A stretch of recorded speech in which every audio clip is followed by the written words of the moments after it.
오늘은 1976년에 태어난 윤이형 작가의 소설 그들의 첫 번째와 두 번째 고양이에 대해 생각해 보겠습니다. 남편 정민, 아내 희은, 그리고 그들의 딸 초록이가 등장하는 이 소설은 그들의 두 번째 고양이가 죽던 날 그들은 오랜만에 함께 있었다 라는 문장으로 시작합니다. 어디가 아팠어? 복막염이었어. 병원에 오래 있었어? 한 일주일? 집에 오고 이틀 만에 그렇게 됐네. 그래도 마음의 준비를 조금은 했어. 입원해 있는 동안에. 장례식장에 도착했다. 장례 지도사가 나와 그들을 맞았다. 절차를 간단히 안내한 그가 순무의 몸을 상자에서 꺼내 단 위에 올려놓았다. 흰색 조화로 장식된 단에는 미리 전송받은 순무의 사진을 깔아둔 태블릿이 세워져 있었다. 향이 피워지고 낮은 볼륨으로 찬송가가 흘러나왔다. 이제 순무가 먼 길 떠납니다. 장례 지도사가 그렇게 말하고 순무의 몸을 운반대에 올려 소각로로 데려갔다. 희은은 순무야 미안해 속으로 몇 번이나 속삭였다. 그러려고 했던 건 아닌데 너에게 마음만큼 잘해주지 못한 것 같아. 그렇게 생각하자 눈물이 쏟아지기 시작했다. 그들에게는 첫 번째 고양이가 있었다. 치커리. 치커리는 산책하는 고양이가 아니어서 평생을 집 안에서만 살았다. 치커리는 7년 전 갑작스레 세상을 떠났다. 급전신부전이었다. 인터넷을 검색해 신장질환을 앓는 고양이들을 위한 카페를 찾아냈고 급하게 가입 신청을 했다. 그곳에는 기나긴 간병 생활을 하며 지식과 경험과 눈물과 희망을 강철처럼 단련한 수백 명의 사람들이 모여 혈액 검사표를 읽는 방법, 번과 크레아틴 수치의 의미, 시중에서는 구하기 힘든 수액을 대량으로 구하는 방법, 고양이가 괴롭지 않게 주사침을 찌르는 방법, 사료를 잘 먹지 않으려 할 때 좋은 대용식품 같은 전문적인 정보를 나누고 피로와 절망으로 지친 사람들을 위로하며 오직 같은 고통을 아는 사람들만이 할 수 있는 방식으로 서로를 단단하게 붙들고 있었다. 첫 번째 고양이 치커리가 병원에 입원하였고 의사가 말합니다. 그런데 오늘 아침부터 더 이상 아무것도 먹지 않았고 혈액 검사를 해본 결과 수치가 많이 나빠져 있었어요. 수혈을 생각할 수도 있겠지만 혈액을 구하려면 시간이 걸릴 텐데 그때까지 아이가 버틸 수 있을 것 같지가 않습니다. 가망이 전혀 없나요? 희은이 물었다. 의사는 괴로운 표정으로 어렵겠다고 대답했다. 아이를 지금 보내주실 수 있고 집으로 데려가실 수 있고 아니면 병원에 함께 계실 수 있습니다.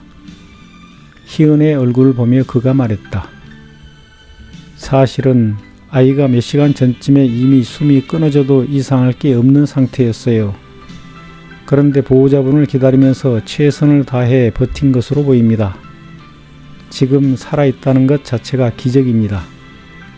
많이 힘들 텐데 이제 아이가 최대한 편하게 갈 수 있도록 곁에 있어 주시면 좋겠습니다. 치커리는 진료실 옆에 따로 마련된 작은 방으로 옮겨졌다.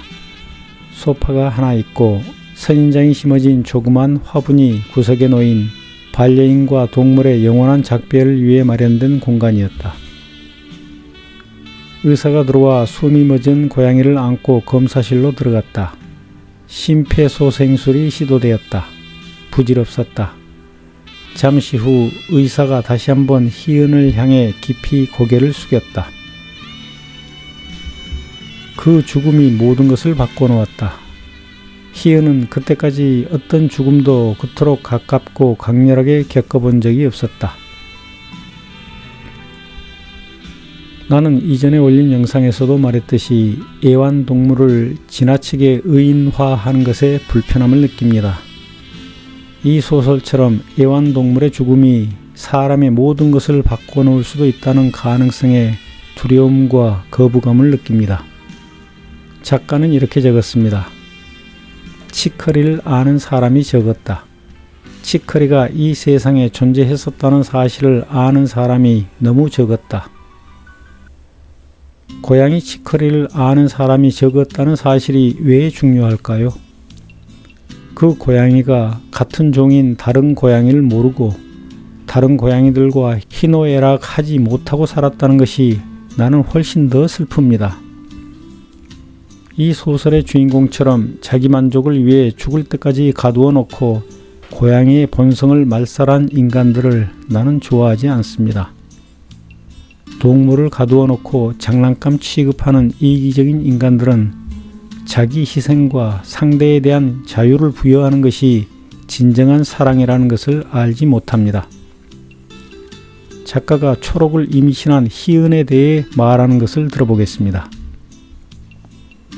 희은은 자신의 몸이 자신의 것임을 알았고 자유를 빼앗기고 싶지도 않았으므로 눈물을 흘렸다. 애완동물의 죽음으로 인해 희은은 더욱 이기적이 되고 자기 모순에 빠집니다.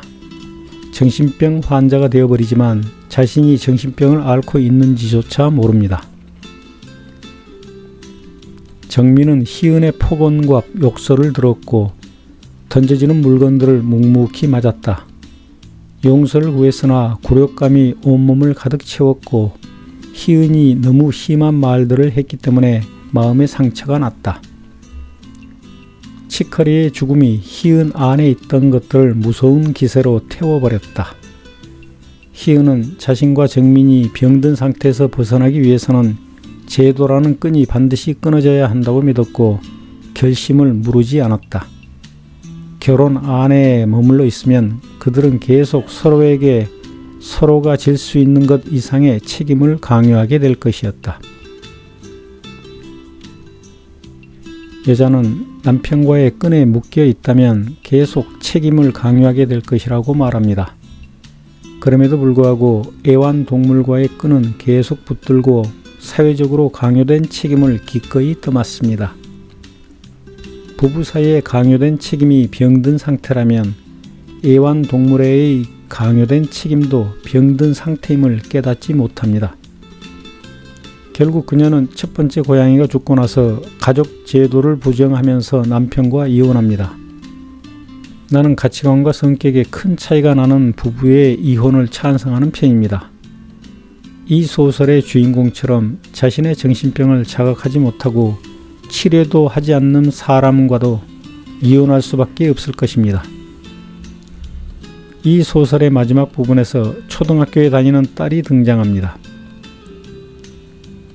친구들과 함께 학교를 향해 걷다가 초록은 문득 깨달았다.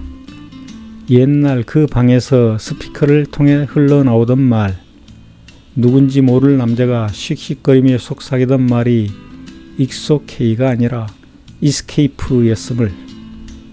그렇구나, 초록은 생각했다.